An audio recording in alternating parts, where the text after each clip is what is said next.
Comenzamos orando, hermanos, que creo que es la mejor forma de hacerlo, ¿verdad?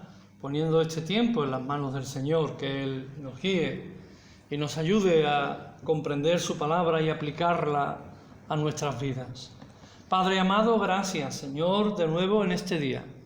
Gracias, Señor, que podemos disfrutar de tu misericordia. Tus misericordias son nuevas cada mañana. Y, Señor, es un deleite poder disfrutar contigo, Señor, en la comunión contigo, Padre. Gracias, Señor, por permitir que podamos abrir tu palabra y dejar que ella nos hable, que ella nos instruya, que tu Espíritu Santo nos guíe, Señor, y nos dé la sabiduría para comprender lo profundo de tu enseñanza para nuestras vidas. Gracias te doy, Padre, por cada uno de mis hermanos, aquí en la ciudad de Sanlúcar, en Cádiz, en Sevilla, en todos los lugares de la tierra, Señor. Te ruego y te suplico, Señor, que tengas misericordia de aquellos que sufren y tienen momentos de dificultad en sus vidas. Guárdanos, Señor, y que nuestra fe no decaiga, Señor. Que nuestro ánimo, Señor, se sostenga siempre en ti. Tú eres nuestro Dios y en ti confiamos, Señor. Tú eres nuestro amparo y nuestra fortaleza, nuestro pronto auxilio en la tribulación. Te damos gracias por todo, Señor, y te rogamos que tú me guíes en este tiempo de estudiar tu palabra y ayudes a aquellos que puedan oírla para que también sea de bendición espiritual para ellos y para sus vidas. Gracias te damos, Padre, en el nombre de Jesús. Amén, Señor. Muy bien, queridos, en esta ocasión tenemos otro de los encuentros importantes de Jesús. Un encuentro que solo se relata en esta ocasión en el Evangelio de Lucas. Es el encuentro que Jesús tuvo con Herodes. Y lo tenemos en el capítulo 23, en los versos 6 al 12. Dice así la palabra del Señor. Entonces Pilato, oyendo decir Galilea, preguntó si el hombre era Galileo.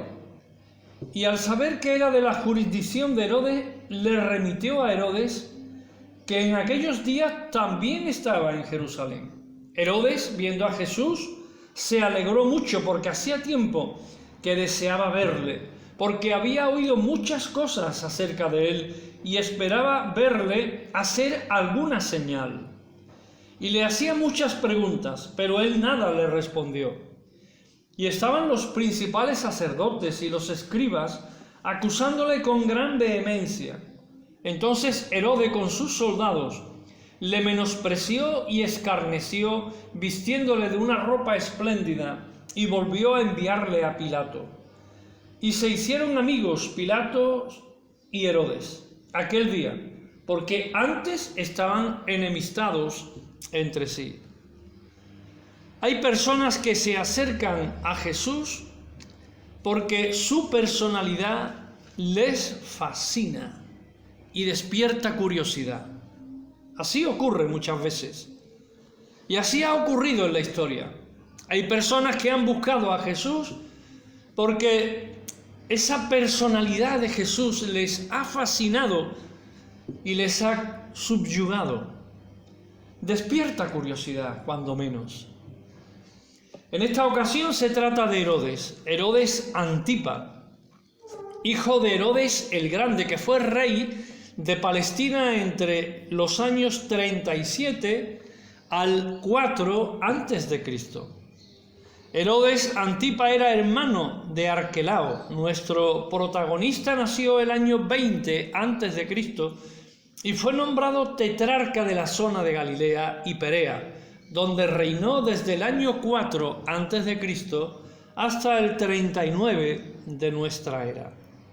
Su jurisdicción abarcaba los territorios donde Jesús y Juan el Bautista ejercieron una buena parte de su ministerio. Cuando Herodes se hizo cargo del poder, tuvo que restaurar la paz después de la revuelta llevada a cabo por los judíos. Al igual que su padre, llevó a cabo una gran labor de edificación de ciudades entre ellas Tiberias. La ciudad recibió su nombre del emperador romano Tiberio. Fue acabada alrededor del año 25 de nuestra era. Y Herodes encontró serias dificultades para poblarla, debido a que en el proceso de construcción un antiguo cementerio fue removido. Y consecuentemente los judíos consideraban la zona como una zona impura y no querían vivir en aquella ciudad, no querían mudarse a aquel lugar. Herodes tuvo que ofrecer tierras y casas gratis para favorecer la llegada de pobladores a aquella ciudad de Tiberias. Como ya hemos visto anteriormente, Pilato, durante el juicio de Jesús, hizo todo lo posible por quitarse de encima el problema que la inocencia de Jesús y las presiones de los judíos le estaban causando. Al enterarse del origen galileo del Maestro, lo remitió a Herodes, ya que Galilea estaba bajo su jurisdicción. Herodes se encontraba en aquellos momentos en Jerusalén para la celebración de la inminente fiesta de la Pascua. ¿Qué impacto produjo esto en la vida de este hombre? El texto del Evangelio nos dice que al principio, al recibir la noticia de que Jesús le era remitido, le iban a llevar a Jesús, Herodes se alegró. El gobernante había oído hablar acerca de Jesús. Era normal ese interés, ¿verdad? El maestro se había convertido en un hombre famoso. Su fama y la noticia de los grandes hechos milagrosos que había llevado a cabo le precedían. Y esto movió el interés de Herodes por conocer a Jesús. Herodes quería hablar con Jesús. No es de extrañar que quisiera preguntarle muchas cosas, que deseara conocer a un personaje tan interesante e incluso que deseara que llevara a cabo alguna de las obras milagrosas que Jesús hacía y que lo hiciera para él, como el que hace un espectáculo, ¿verdad? Era una oportunidad magnífica e inesperada. Él no se esperaba esta oportunidad de recibir en su palacio a Jesús para interrogarle. Del relato podemos presumir que Herodes se sentía movido por la fascinación y la curiosidad que despertaba Jesús. Su personalidad debía de parecerle notable e interesante, digna de poder dedicar un poco de su monárquico tiempo. El tiempo de los monarcas siempre es un tiempo especial, ¿verdad? Realmente lo que Herodes buscaba no era otra cosa que satisfacer su curiosidad. Era lo único que despertaba en Herodes el interés. Satisfacer su curiosidad, a ver hasta qué punto este Jesús era capaz de obrar esos milagros que decían que podía hacer. Él buscaba el espectáculo, pero no tenía ningún tipo de interés en los asuntos espirituales. Es como hemos visto en otros casos, ¿verdad? Jesús en algunos despierta un interés verdaderamente espiritual, profundamente espiritual. En otros solamente despierta un interés, curiosidad, su persona, lo que he oído y poco más. Probablemente por eso, por la total carencia de un genuino interés espiritual, fue por lo que parte del rey fue que el maestro no se dignó en contestar ni una sola de sus preguntas. Jesús no lo consideró digno de contestar ninguna de sus preguntas, mucho menos el llevar a cabo ninguna obra milagrosa para entretenerle, para satisfacer su curiosidad. Aquella actitud silenciosa de Jesús, aquella actitud indiferente de Jesús, no debió de sentarle nada bien al rey, y por eso decidió humillarlo y vejarlo delante de los miembros de su corte. El maestro había decepcionado todas las expectativas que Herodes había depositado en él y decidió, como continúa el relato, decidió devolverlo a Pilato. El monarca no estaba interesado ni en lo que era justo, la inocencia o culpabilidad de Jesús, o en su mensaje. Ni le interesaba una cosa ni le interesaba otra. Tan solo le movía, como hemos dicho, la curiosidad y el deseo del espectáculo. Parece ser que el único impacto que Herodes tuvo en su vida como consecuencia de su encuentro con Jesús fue ver su amistad con el procurador romano restaurada. Hasta entonces habían estado enemistados y Jesús fue la causa de que volvieran a tener una amistad, digamos, entre comillas, siempre, porque son amistades interesadas. No hay un verdadero corazón de amistad en ninguno de los dos. Pero ellos, dice el texto, que estaban enemistados. Se hicieron amigos, dice el versículo 12.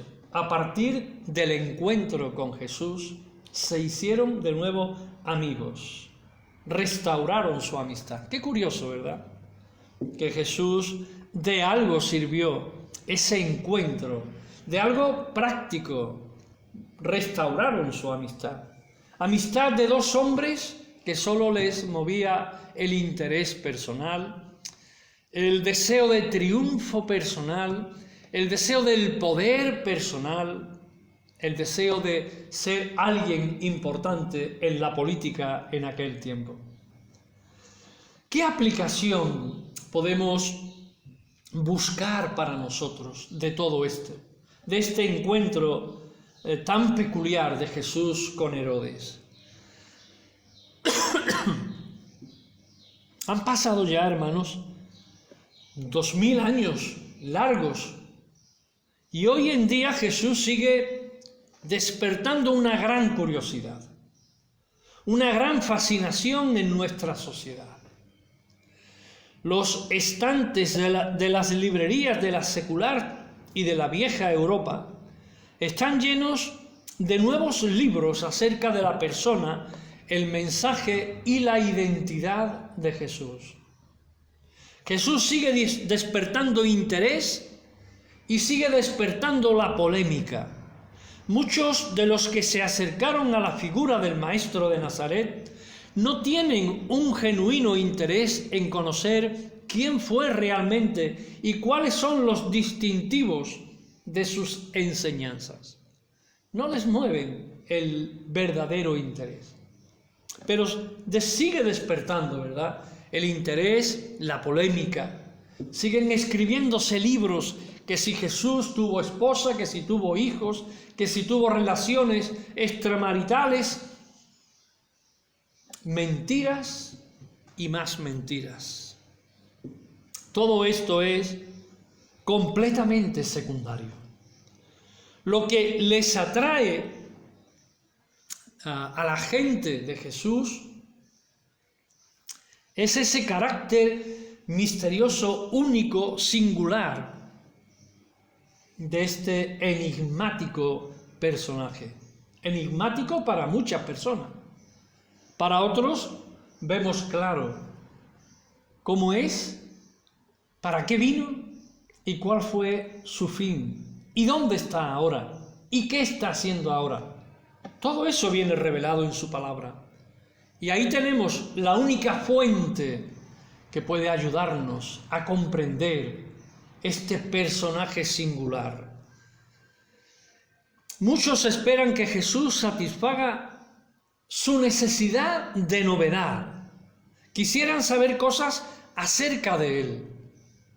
Quisieran que les revelara misterios ocultos acerca de la vida. Muchos aspiran a esto. Si además el Maestro pudiera hacer algún hecho milagroso para ellos, eso sería ya la panacea. Eso sería extraordinario. Pero Jesús no tiene ninguna obligación, ni responsabilidad, ni tampoco el deseo de satisfacer nuestra curiosidad, ni la curiosidad de nadie, ni la fascinación que despierta su persona. Cuando las motivaciones no son genuinas, lo más probable es que recibiremos la indiferencia y el silencio del Maestro. A lo largo de los evangelios vemos una y otra vez cómo Jesús no se dejaba impresionar, ni mucho menos manipular por las personas. Conocía muy bien el interior, el corazón de cada una de ellas y sabía, como ya hemos visto, sabía discernir las motivaciones más profundas del ser humano. La decepción que produce este Jesús que calla y muestra indiferencia para llevar a muchas personas a reaccionar de una manera violenta e inesperada. La burla, el escarnio, el desprecio hacia el Maestro puede ser la forma en que compensen su orgullo herido. Muchos despotrican de Jesús cuando no sienten, sus necesidades o lo que ellos esperan, las expectativas que tienen acerca de Él, no se cumplen en sus vidas. Y despotrican, hablan mal, blasfeman el nombre de Dios gratuitamente. ¿Con qué actitud nos acercamos a Jesús? ¿Con qué actitud te acercas a Jesús? El Maestro está más que deseoso en hacer conocer cuál es su voluntad, en hacer conocer a sus hijos cuáles son sus deseos y propósitos. Sin embargo, solo lo hará con aquellos que se acercan ante Él con las motivaciones correctas. Por eso, ¿con qué motivación te acercas a Jesús?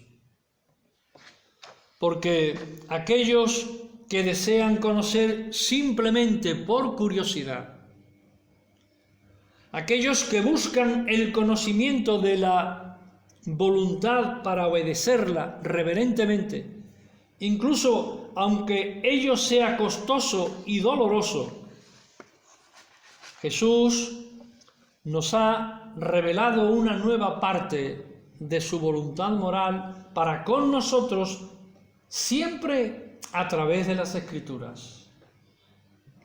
Su voluntad ahí está revelada. Sus motivaciones ahí están. Sus milagros ahí están. Ahora, tú puedes creerlos o tú puedes negarlo, como lo niegan muchos. Leyendo las Escrituras podemos entender qué desea Él de nosotros. ¿Cuáles son sus expectativas con respecto a nuestras vidas? Porque Él tiene también unas expectativas con respecto a nuestras vidas. En la medida en que seamos obedientes a su voluntad moral, a su voluntad general para todos los creyentes, Él nos irá revelando su voluntad específica, concreta para nuestras vidas. Hermanos, amigos, la obediencia es el mejor camino para que Dios se revele a tu vida más y más. No te quepa duda, la obediencia. La obediencia es lo que Dios espera de cada uno de nosotros. Y no era esa la motivación de Herodes. No estaba dispuesto a obedecer porque él era el tetrarca, él era el que tenía el poder, y Jesús, allí aquella figura de aquel hombre maltratado, herido, llevado, para él no era nada. Para él no significaba nada. Pero Jesús es el Hijo de Dios, es Dios mismo. Y Él espera de cada uno de nosotros la obediencia. Déjame que te pregunte o te haga algunas preguntas de aplicación personal. Jesús nos ha hablado por medio de su palabra y nos ha revelado su voluntad moral y general para todos los creyentes. Te digo, ¿la conoces? Y segundo, ¿la obedeces? Creo que más claro no se puede preguntar para aplicar, ¿verdad? Jesús ha hablado con su palabra, nos ha revelado lo que Él espera de nosotros, nos ha revelado su voluntad moral y también la general para los creyentes. Ahora, ¿la conocemos? ¿La obedecemos? ¿Por qué Jesús debería revelar su voluntad específica a aquellos que no desean obedecer su voluntad moral? ¿Por qué Jesús debería revelar su voluntad concreta para tu vida, para la vida de aquellos que no desean obedecer su voluntad moral revelada en las Escrituras, para todos nosotros? Otra pregunta. ¿Por qué la obediencia a la voluntad moral es el camino para conocer la voluntad específica? Otra buena pregunta. Y la última pregunta. ¿Por qué Dios parece o realmente guarda silencio ante las peticiones de muchas personas? ¿No te lo has planteado? ¿Por qué Dios guarda silencio? Lo hizo con Herodes, lo hizo con Pilatos, lo hizo con los fariseos que le preguntaban y él respondía con otra pregunta. ¿Por qué Dios guarda silencio ante las peticiones, ante las demandas de mucha gente? Reflexionemos, hermanos y amigos, en la palabra de Dios. Reflexionemos en estas preguntas que pueden llevarnos a la luz del Evangelio. Busca en la palabra de Dios su voluntad para tu vida. Antes de pedir demandas, de demandar cosas, de demandar milagros, obedece al Señor. Vive en el camino del Señor. Obedece la palabra de Dios. Que Él nos bendiga. Que Él haga brillar su luz, la luz de su rostro en nuestros corazones. Y que podamos resplandecer para su gloria en esta generación, hermanos, en este mundo de tinieblas. Que Él nos dé la luz, que Él nos haga iluminar como Él quiere, y que a Él y solo a Él sea la gloria, la honra y la alabanza. Amén.